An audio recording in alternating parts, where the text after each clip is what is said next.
por unanimidade, uma declaração que repudia falas recentes de Lula sobre o conflito envolvendo os dois países no século XIX.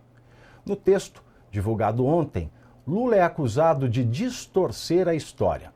De acordo com parlamentares paraguaios, as recentes declarações de Lula sobre a Guerra da Tríplice Aliança, como também é conhecida a Guerra do Paraguai, contêm afirmações que, aspas para o Congresso paraguaio, distorcem e minimizam a dimensão histórica da guerra, desconhecendo os antecedentes do conflito, o profundo sofrimento humano suportado pelo povo paraguaio e as consequências geográficas, econômicas, institucionais e territoriais. Fecho aspas.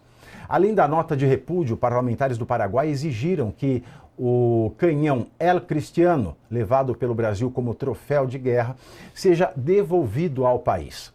Agora vale perguntar, ele vai devolver o canhão ou vai mandar o ministro Zanin? O que será que Lula vai fazer? Vale lembrar que na sexta-feira passada, ao discursar sobre gastos da defesa, Lula citou o conflito iniciado em 1864. Nós gostamos da paz, mas não podemos esquecer que um dia o Paraguai decidiu invadir o Brasil. Invadiu Corumbá e ao mesmo tempo invadiu o Uruguai e a Argentina. E essa guerra que não parecia que não ia dar em nada, durou 5 anos. Aí ele fez, durou 5 anos. 5 anos. Hoje o governo do Paraguai anunciou que convocou o embaixador do Brasil em Assunción, capital do Paraguai, onde viu as paraguaias sorridentes a bailar, e o convocou para entregar uma nota oficial relacionada às declarações de Lula. Na diplomacia, a convocação de um embaixador costuma sinalizar a insatisfação de um país com outro. O chanceler paraguaio Rubem Ramírez Lezcano confirmou em entrevista coletiva a crise diplomática criada entre Brasil e Paraguai por conta dessa fala de Lula e afirmou que o governo do Paraguai compartilha o sentimento da população diante de um episódio tão sensível da história do país. Aspas para o embaixador, a dignidade do Paraguai não é negociável. Quero que saibam que, sob a liderança do presidente Santiago Penha, abordamos esta questão ao mais alto nível desde o início. Fecho aspas. E aí, Diogo, você veja que nessa semana o Brasil chamou o embaixador brasileiro em Buenos Aires, né, na Argentina, e o embaixador argentino no Brasil, por conta de uma fala do Milei, pessoa física, em um evento privado, que foi a convenção do PL, que lançou o Flávio Bolsonaro como candidato à presidência, mas até a campanha ele é pré-candidato à presidência, porque o Milei disse algumas verdades sobre o Lula e sobre o lixo careca. Agora, o Lula ele pode disparar em verdade sobre um país e sair impune. Você veja que numa semana em que o Itamaraty fez todo aquele lelelê, ai, nós somos muito sérios em diplomacia, ai, vamos chamar o embaixador, ai, que de respeito. Aí vem o Lula e faz esta cagada, porque ele só sabe fazer cagada, né, Gil? É uma atrás da outra, desde que tomou posse, pelo menos nessa área. Veja, a gente pode, acho que até que deve criticar, em parte, fala do Milei, pelo fato de ser presidente da Argentina e como presidente poderia falar de maneira diferente. Mas eu sou brasileiro e tenho que falar primeiro do meu país, das coisas que acontecem aqui. O Dario Durigan, ministro da Fazenda, chamou o Milei de palhaço. E ninguém o reprimiu. Ninguém exigiu que ele pedisse desculpas. A partir daí, todas as queixas brasileiras vão por água abaixo. Porque não tem sentido você aceitar que o ministro seu seja ofensivo. Lembrando que o ministro é um escalão inferior. Ministros falam de ministros e com ministros. Presidentes de presidentes e com presidentes e assim por diante. Então ele, além de tudo, quis subir um degrau para aparecer e certamente fazer campanha para agradar o Lula, que já está pensando em 2027, vai reeleger o Lula e depois vai ser ministro por mais 4 anos, aquela coisa toda. E o Lula assumiu esse mandato dizendo que ia acabar com a guerra da Ucrânia tomando uma cervejinha. E quando muito teria que tomar 2 ou 3 cervejas e estaria tudo resolvido. Mostrou que é um verdadeiro fiasco nas relações internacionais, é lógico, fala o tempo inteiro que é de paz, que defende paz, que ele é do diálogo, da boa conversa, mas não perde uma oportunidade para cutucar Donald Trump sempre que quer. E nessa disputa com o Milei, quem começou foi o Lula. Ah, não importa quem começou? Horas. Aquele que diz que é o promotor da paz e da união entre os países, começa lá atrás, ainda na campanha argentina, a fazer trabalho e mandar recursos para a campanha adversária, depois vai lá visitar a presidiária com cartaz e tudo. É claro que ele está provocando. E essa sequência vai muito longe. Fez com o Trump um monte de vezes, dizendo que era da paz, que queria resolver as coisas, mas não decidia nada sério, não conversava seriamente e ainda ofendia o Trump. Agora ele está estendendo mais, é com o Paraguai, porque lógico, saem notícias todas as semanas que muitas, dezenas de empresas brasileiras estão se mudando para o Paraguai, porque lá as condições de trabalho são melhores, são mais livres, mais eficientes. Nossas empresas vão para lá para exportar até para o Brasil. Fez a desfeita de ignorar a eleição no Peru, aonde a direita ganhou, fez questão de fingir que ignora também a eleição na Colômbia, onde a direita ganhou, não foi na posse desses presidentes e está mostrando claramente que é do meu grupo, o meu grupo político, ainda falo alguma coisa simpática. Aos outros, eu dou sempre minha cotovelada, fingindo que sou de paz. Lembrando que dias antes, na véspera do acontecimento com o Milei, o Lula tinha dito, né? O SUS brasileiro é melhor do que a dentadura do Trump. Exato. Né? Uma afirmação estapafúrdia. E também no mesmo dia que ele chamou o Trump de pirata.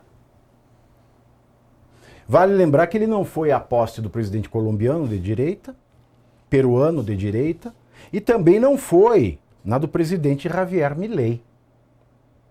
Não foi e não mandou ninguém. Enquanto ele manda o Alckmin para uma posse no Irã, na Argentina, ele não foi. Não foi. E ia passar vergonha se tivesse isso, porque Jair Bolsonaro ele foi recebido na posse com honras de chefe de Estado.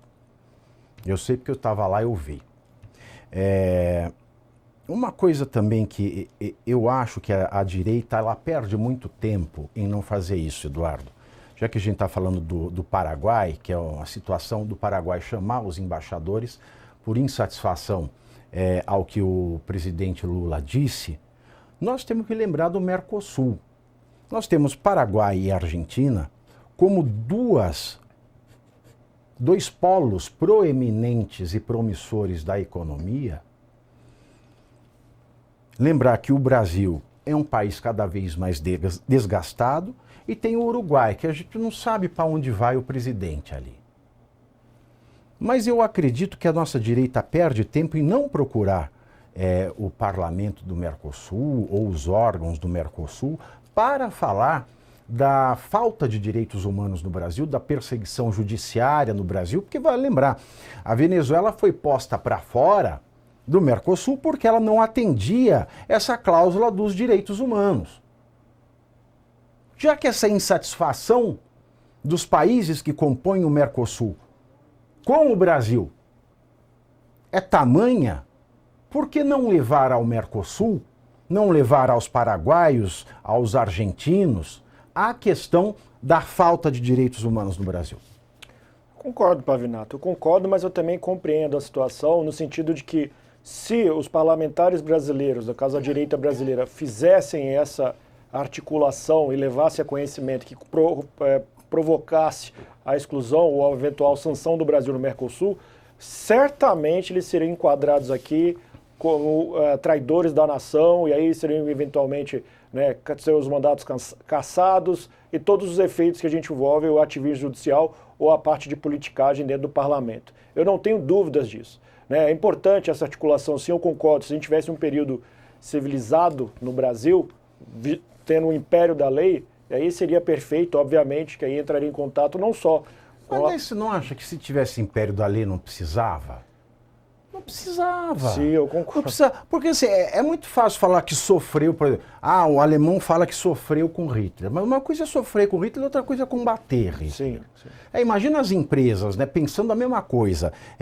está ascendendo o nazismo na Alemanha ou ascendendo o fascismo na Itália. Os políticos, que na ascensão de Mussolini é uma coisa muito interessante. Quando descobrem que ele mandou matar o oponente comunista dele do parlamento, ele já era o primeiro-ministro da Itália, quando descobriram, foi a capa de todos os jornais porque acharam o corpo,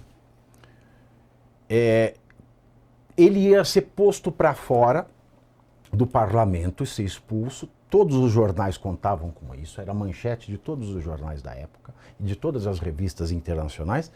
Ele acha uma filigrana dentro do Código de Conduta Parlamentar e ele diz o seguinte: se alguém tem alguma queixa contra mim, faça a ação penal, eu vou ser afastado, vou responder a esta ação penal, e se eu for culpado, eu vou sair do parlamento. Então ele desafiou todo o parlamento a fazer alguma coisa e jogou aquilo. E jogou aquilo porque ele estava num momento bastante positivo de crescimento econômico da Itália. E aí você gera na classe política essa covardia de não fazer o que precisa ser feito para não ser apontado por traidor da pátria. Porque, veja, a gente vai ser apontado por traidor da pátria pela pessoa que está dizimando os direitos humanos do Brasil, por esses facínoras. É claro, é um momento péssimo, um momento de eleição, mas repetindo Gamaliel, né? Quando se não agora? Não, eu concordo, por isso que eu falei que eu compreendo. Né? Por isso que eu falei que eu compreendo. Eu concordo com a sua posição. Não, eu entendi.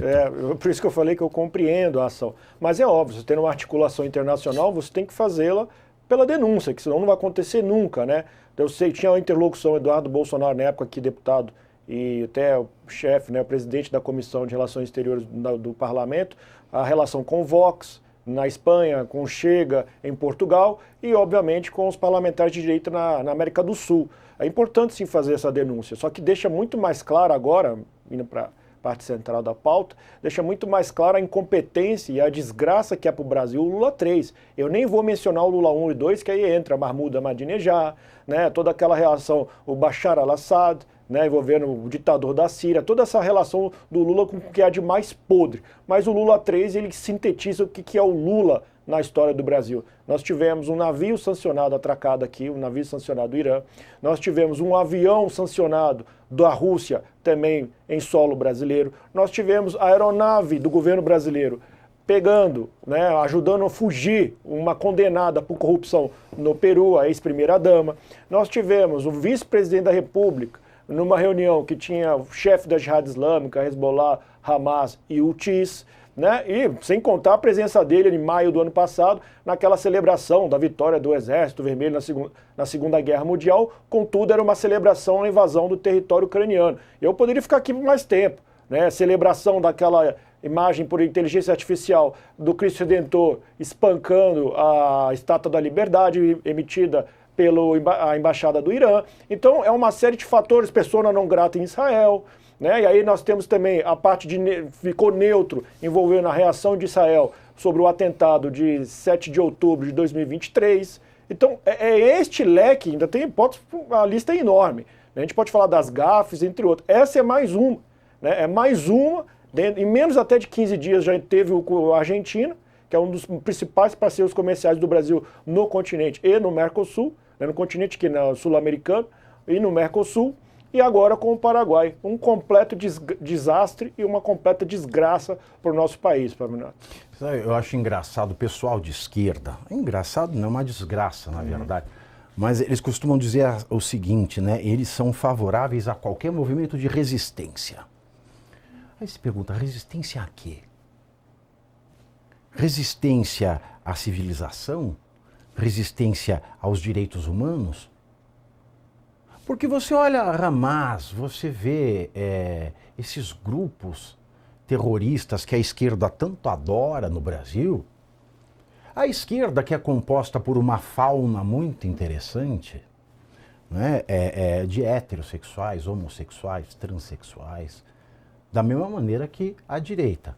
Mas ali na esquerda começam as pessoas sem gênero, as pessoas ossanha, a pessoa que não é pessoa. E você começa a colocar todo esse caldo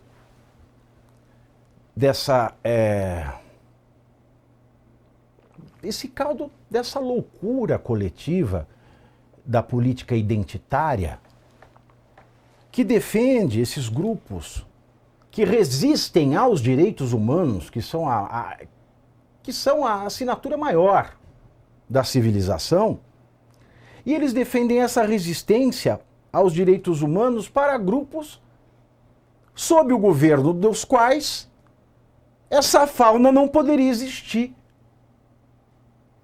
Então não tem lógica que ampare, não tem razão que justifique esse movimento todo. É uma vergonha, é enlouquecedor para uma pessoa que estuda, é enlouquecedor. Enlouquecedor também foi